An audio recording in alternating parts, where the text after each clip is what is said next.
Down to the final 2 games of the Pittsburgh Penguins regular season. 80 out of 82 games have been played. The Penguins still do not know who they are going to play in the first round of the playoffs. It's looking more likely that's going to be one of the Rangers or the Panthers at this point, with the Bruins now 2 points ahead of them for at least the first wild card. If the Penguins are to be bumped out of that, the Bruins, I believe, would have the tiebreaker of the Penguins.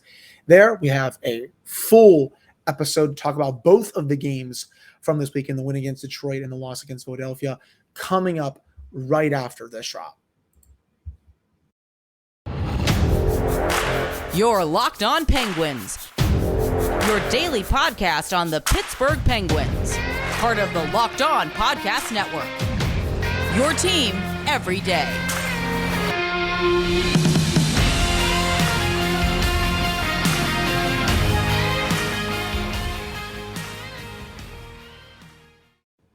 Hello and welcome back to another episode of the Locked On Penguins podcast. I am your host, Hunter Hodes. Remember to follow me on Twitter at Hunter Hodes. You can also follow the show's Twitter at @LO_Penguins. And of course, thank you all so much for making this your first listen to the day. Today's episode is brought to you by BetOnline. BetOnline has you covered this season with more props, odds, and lines than ever before.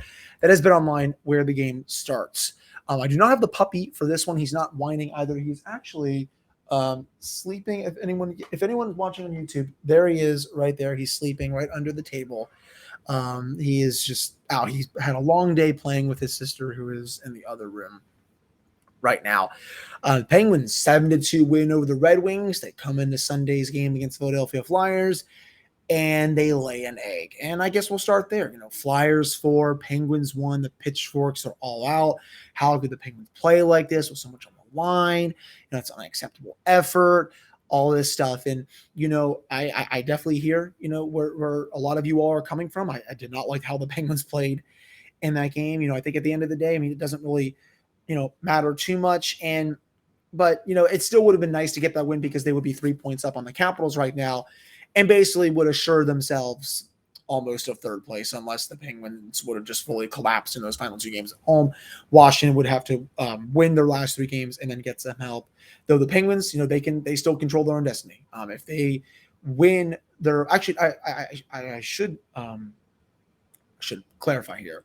The Penguins do win their last 2 games. The Capitals would have to win all 3 of their last 3 games to pass the Penguins. They would be up by 1 point. So if the Capitals, drop any point along the way or points, it makes it that much more easier for the Penguins to clinch the number 3 spot in the Metropolitan Division, in which would be a matchup with the New York Rangers. The Hurricanes are 4 points up on the Rangers right now, and I know they have the Rangers have a game in hand on them, and they play them on Tuesday. But it's still looking like Carolina is going to get that number 1 spot in the Metro. But again, going back to that game against the Flyers, I think you could tell right from the opening puck drop that the Penguins did not have it. They did not seem interested in even playing that game. It honestly looked like they, were hungover just from a partying the night before or something. It was almost like, college kids waking up the next day after a massive party and then saying like, oh, we have to do this today. I guess we're just going to give, a half-ass kind of effort. I think the Penguins kind of walked in there saying, well, it's the Flyers. They're kind of tanking. Maybe if we give this little, not that big of an effort, we can still skate away with the win, right? Well, obviously that didn't happen. The Flyers, credit to them. They played well. Noah Cates, a player who I had no idea existed before this last week, had 2 of their goals. I'm sure he's going to, potentially make the team next year. And, Martin Jones, of all people, in net, because Carter Hart was out for the rest of the season. He channels his inner 2016 with the San Jose Sharks, and he, plays his butt off, and he only allows 1 goal. Of course, Sidney Crosby had to get his obligatory goal against the Flyers. But, just defensively, not good enough, I think, from the Penguins. 2 of the 3 Flyers goals before the 4th one, which was an empty netter, Noah Cates standing right in front of Louie Domingue, no one around him. I'm like, that is unacceptable to the highest degree. What are the Penguins going to do if Patrick Hornquist is in that spot? He's still one of the best net front presences in the league. What are they going to do if Chris Kreider is in that spot, a 50-goal scorer who has just transformed his game this season. If you can't stop Noah Cates, who was an AHL player before this past week and who scored 2 goals off of deflections, how are you going to stop those 2 players if you play one of those 2 teams in the playoffs? I think it's a very valid question for me to be asking right now. It's just, the net front defense is not good right now, and it needs to change. One of them, the second one, the Cates one, Ruido and Dumoulin are not even near Cates, and he's able to easily deflect that pass to Ming. I mean, they left him out to dry. I thought Domingue made a couple of really great saves in that game. I thought he had a really nice second game of the season. Obviously, his first one was the win in San Jose. He did all he could to keep the Penguins in the game, but when you're not playing good defense in front of your goalie, I mean, there's only so much he can do. No goaltender is going to stop those 2 deflections. They were perfectly placed right into the net, and that's what happens. And for the power play goal, the Penguins are letting a power play that has a 12% accuracy this year score on them, and the Penguins obviously have one of the best penalty kills in the league. That's unacceptable. I mean, you're trying to get back into the game. It's 2-0 at that time. You still have a chance to potentially, get within 1. And then, remember we saw the last time these 2 teams played in Pittsburgh, the Penguins were down 4-2 with about 9-8 minutes left. Penguins score 1-4-3. Boom, Chad Ruido scores just about 30 seconds later, 4-4. The Penguins are able to win the game in overtime. So, there was still a chance for the Penguins to come back in this one, but they couldn't give up a goal at that moment. But, sure enough, they did. And the game was over basically right there. Just, too many bad habits that are still coming up for my liking. I liked the process in the Detroit game, outside of the first 10 minutes. At least the Penguins just kind of toyed with them. I'm going to get to that game a little later on in this episode. But, I just, there was just not enough there. And again, I'm not going to crush the team too much just because the Penguins have played very well against non-playoff teams this year. I saw a stat that, that was only their second or third regulation loss to a non-playoff team this year. That's how good the Penguins have been against the worst teams in the league. They've been able to take care of business in most of the games against the bad teams. Obviously, they weren't able to do it in this one and take advantage of a team that's basically openly tanking at this point. But, I'm not really going to kill them too much for it. I'm more interested to see how is the bounce back going to be on Tuesday when a red-hot Edmonton Oilers team comes into town. It's always must-watch TV when Connor McDavid and Sidney Crosby play against each other. It's going to be on ESPN. And again, the Oilers, their underlying numbers are a lot better right now than where they were earlier in the season when Dave Tippett was still their head coach. Jay Woodcroft has done a really nice job with them, to say the least. So, I'm not going to, truly hit the panic button here. Yes, it's an annoying loss. Yes, I understand they lost to basically a JV/freshman level Philadelphia Flyers team, but that's what happens. It's a back. I'm trying not to make all these excuses that it's a road back-to-back, and the team was super tired, which they just had a 4-day break, so I don't really buy that. At the end of the day, they didn't really seem like they were too interested in playing it. But there's still 2 more games here. Both of them are at home. One of them is still a division rival in the Columbus Blue Jackets. The Penguins, they control their own destiny here. If they win out, plus the Capitals drop a point along the way, they'll get third place in the Metro. Washington is potentially going to be down Alex Ovechkin for these next 3 games. He's listed as day-to-day with a upper body injury. So those are all my thoughts mainly on the Flyers-Penguins matchup. There's really just not much else to talk about with that one. Just a very boring game, low-event hockey.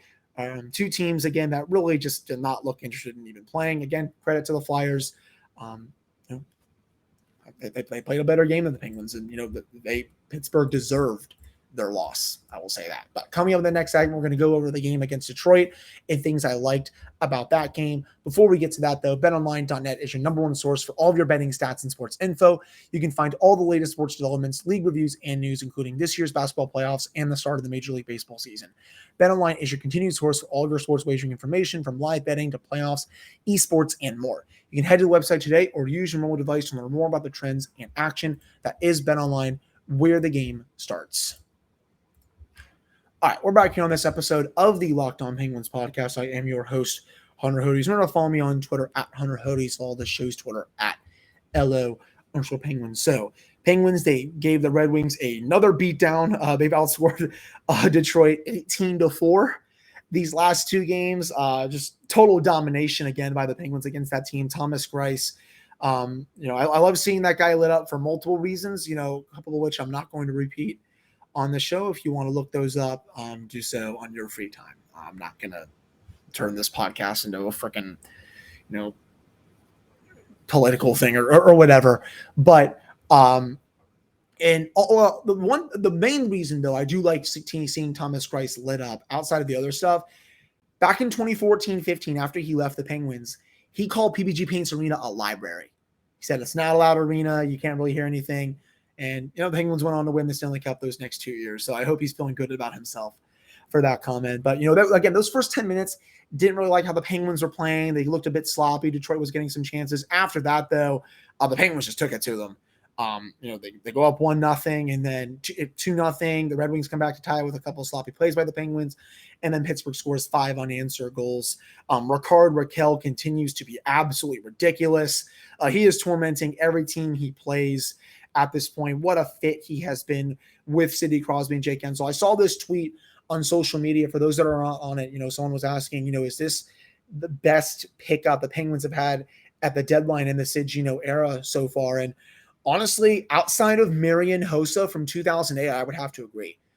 He has already impacted their game so much. A lot of people, I think, already want to re-sign him. I think if Brian Rust does walk, and there's a good chance that he does, and I'll have more on Brian Rust coming up a little later on for this episode, I would definitely be down to extend Rakell. He's on another level right now. The goal that he scored against the Red Wings, he was just knifing through guys, just goes right to the left, beautiful puck control, is able to flip it past Greiss. I'm just like, oh my goodness. I'm sure a lot of people had to change their pants after that goal, but him, Jake, and Sid, it's almost just a cheat code. I think at this point, Sid, he was able to score in that game as well. Kris Letang had another fantastic game. He's up to 67 total points now. He's tied his career high. He's 3 away from 70 points. Just take a moment, pause, and think about that for a second. The guy is 35 years old. Happy birthday, by the way, Chris. And he's having one of the best seasons of his career. It is past time to open up contract discussions with him and to sign him to an extension here. Over the weekend, I had so many people come into my mentions on social media and say, it doesn't make sense. The term is going to be too much. The AAV is going to be too much. And, even if he is signed to a 4 or 5 year, term, you can probably still get 2.5 to 3 elite years out of that before the contract starts to be bad. And then you can figure out what to do, after that. The team is going to be bad probably in those last couple of years anyway.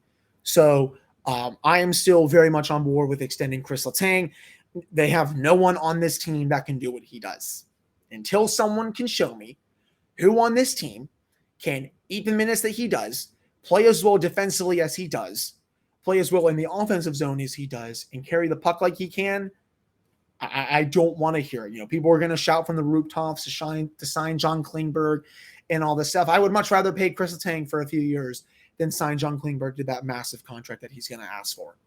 That's how I see it. Outside of that, you're also not even guaranteed to get him, and there's no one else on the market that even lives up to John Klingberg or Kris Letang. So you would probably have to trade for someone, and even then, these kind of players just don't grow on trees, to say the least. So I don't care for it, to say the least. Evgeni Malkin, he had 2 goals in his return. All the people, some of the anti-Malkin people are still somehow popping up. His 5v5 play has dipped down. And, it's funny that people say that because he has more goals at 5v5 this year than he does on the power play. I'm not going to stop beating that drum. I had, some of, the super geniuses, simps, come into my mentions and, try to say just a bunch of garbage. And, I don't listen to those people because, again, they get their information from him and, that whatever.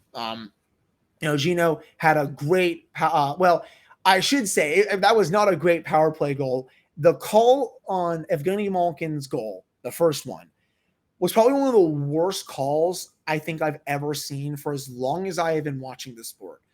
For those that really know me, or for those that don't, I mean, I've been watching this sport since I was around 5 or 6.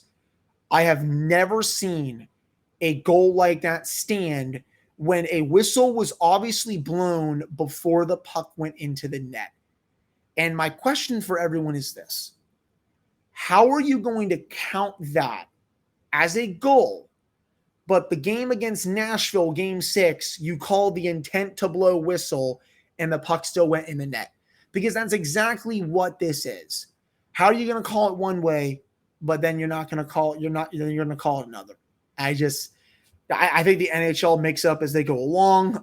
Red Wings fans have every right to feel pissed off about that. Again, there's no conspiracy or any of that nonsense. It's just the NHL officials flat out stink. And remember, throwback to when Gary Bettman said that this league has the best officials in the world. They certainly do not, to say the least there.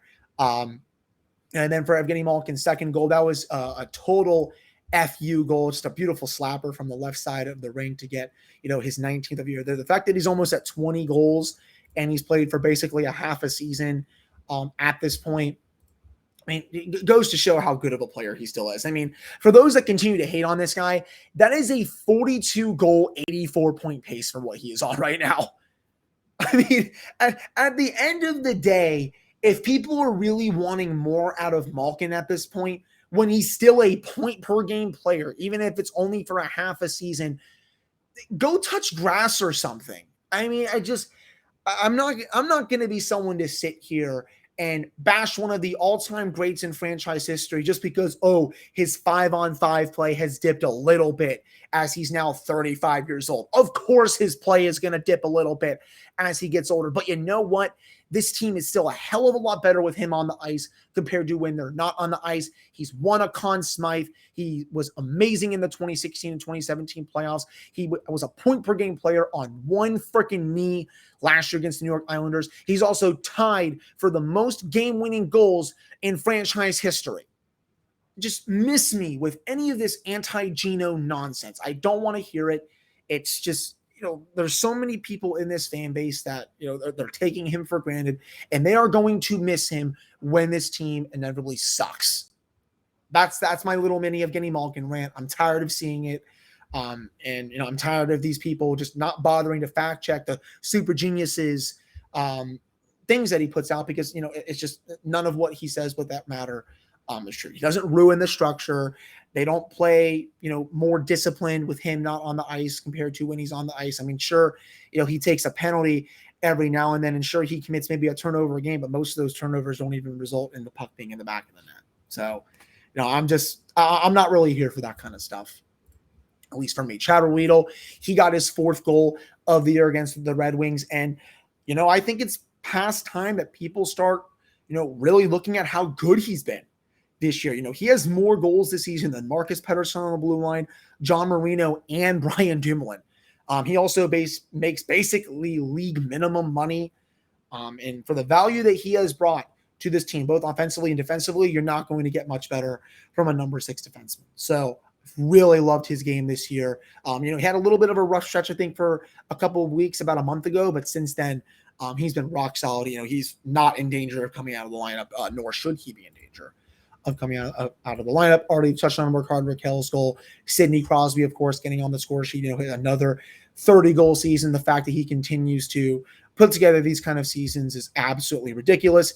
Danton Heinen, he has 18 goals now, 2 away from 20 goals. If you would have told me with 2 games to go in the season that Heinen would be almost a 20-goal scorer this year, I kind of would have thought that you'd be joking. I knew he would score at least 10, maybe 15. I didn't think he'd be almost at 20, to say the least. And, that was a really nice goal that he had against the Red Wings. And, also shout out to Casey DeSmith. That's another really solid start from him. 920 save percentage, the 2 goals that he allowed.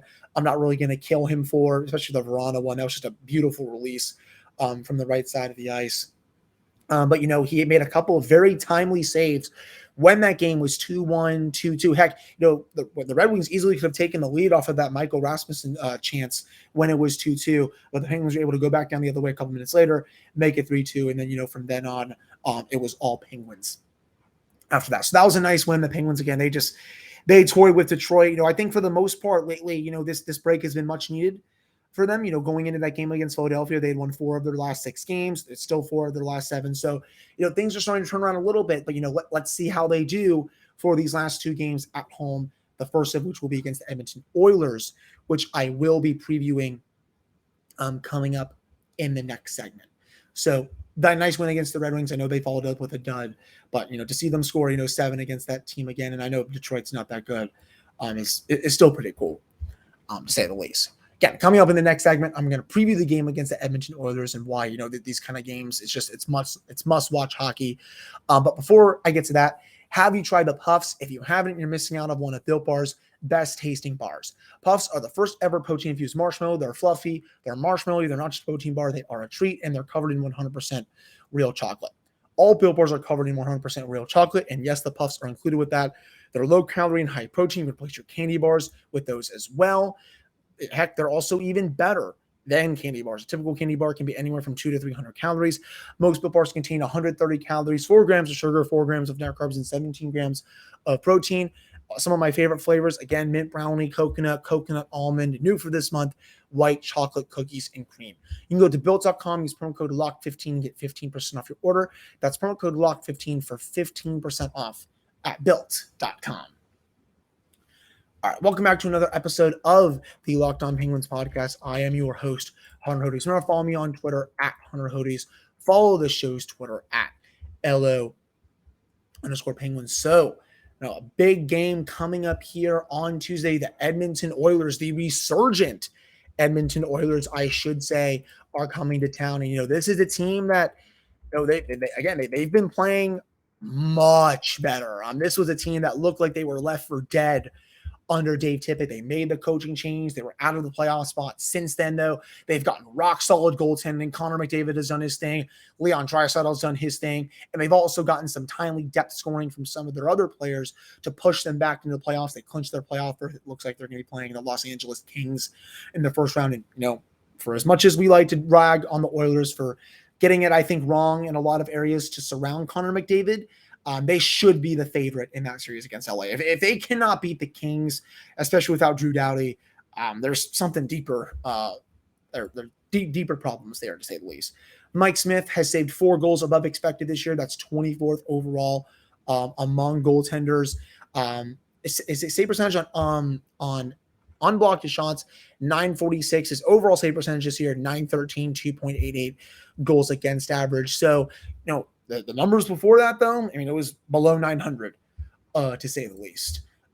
Their underlying numbers-wise, the Oilers control 52% of the expected goals, 51% of the actual goals, almost 53% of the shot attempts. They have a +7 goal differential. Looking at some of the more numbers here, if I can find that here real quick. Well, overall team goaltending save percentage, 914. Koskinen has also been a bit better as of late, 2.75 goals for per 60, 2.23 goals against per 60. So they've also tightened up a bit defensively. To old friend Cody Ceci will be making his return to Pittsburgh. I can't believe he still signed that massive contract in Edmonton. The Oilers coming off that 5-2 loss to the Columbus Blue Jackets on Sunday. They did not look good in that game, to say the least. I believe it was Koskinen that started that game. I would like to think that Mike Smith will get the game on Tuesday. Connor McDavid and Yamamoto on the top line with Evander Kane. Yes, in case you all forgot, the stain that is Evander Kane, no rhyme intended there, is going to be in the lineup. Do with that information if you will. Leon Draisaitl on the second line with Zach Hyman. Warren Fogle on the third line with Ryan Nugent-Hopkins. Zach Cassidy on the fourth line with Devin Shore and Derek Brassard. Chris Russell, Cody Ceci is their top pairing. No, I am not joking. That is 100% their top pairing right now. Duncan Keith is on the second pairing with Evan Bouchard, and then Brett Kulak and Tyson Berry on their third pairing. Obviously, the big guns to watch out for, Connor McDavid and Leon Draisaitl. They are having 2 ridiculous seasons, as they always do. It is a shame that they have just kind of wasted those 2 at this point, just because they can't really build a competitive team around them. If it weren't for those 2 players, that team is a lottery team. That's to say the least. The Oilers, they beat the Penguins the last time these 2 teams played. This was very early in the season when the Penguins were definitely struggling. They had a lot of injuries. The COVID situation was really bugging the team, I think, at that point. But, this is, I think, going to be a much different game. I like the Penguins' chances in this one. I know Mike Smith has been better as of late, but he's still prone to giving up some shaky goals. So if the Penguins can get to him a little bit, frustrate him in net, get to his blue paint, because he's definitely prone to getting very mad online, as I like to say, at some of the other players. I think that can definitely go in the Penguins' favor, for getting him off his game a little bit. Again, the Oilers, even though they're playing a little bit defensive, a little bit better defensively as of late, I still think this is a defensive unit that can be exposed, especially against the good teams. I mean, the Blue Jackets just put 5 up on them, and the Jackets are not known for being a good offensive team, to say the least. Again, got to forecheck hard. Vibe check's going to be important, and I'm curious to see who are the Penguins going to put out there against the McDavid line. With him and Draisaitl on separate lines, the Penguins are going to have to be pretty careful with who they deploy against who. I would assume that Letang will go out against McDavid, and maybe they'll do Pettersson, Marino against Draisaitl, but maybe that's flipped. I'm sure forwards-wise, Sullivan will have no problem matching Sid versus McDavid head on, or they can maybe cancel each other out. But I also will say that good luck to the Oilers top line slowing down that Gensel, Crosby, Rakell line, because they are averaging almost 3 to 4 goals per hour at this point.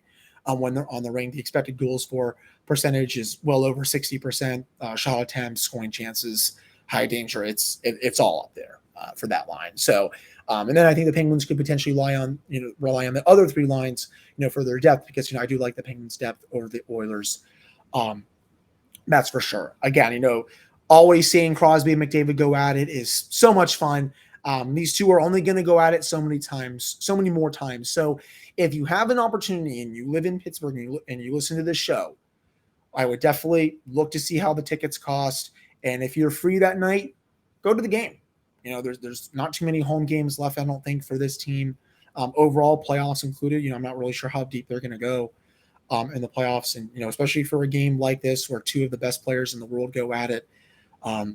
It's almost like a master versus an apprentice kind of thing, just because they're 2 clones of each other. The production from their first 4 to 5 seasons in the league is identical. I saw this stat from Bob Safran. McDavid, I think, only has 14 more points than Sid did at this time. So can't wait to see how that plays out. Game will be telecast on ESPN. So I don't think it's going to be on AT&T Sportsnet in Pittsburgh. It's going to be a national game. Though the last game of the regular season against the Blue Jackets will be a regular game that's broadcast in Pittsburgh. So that'll do it for this episode of the Locked On Penguins podcast.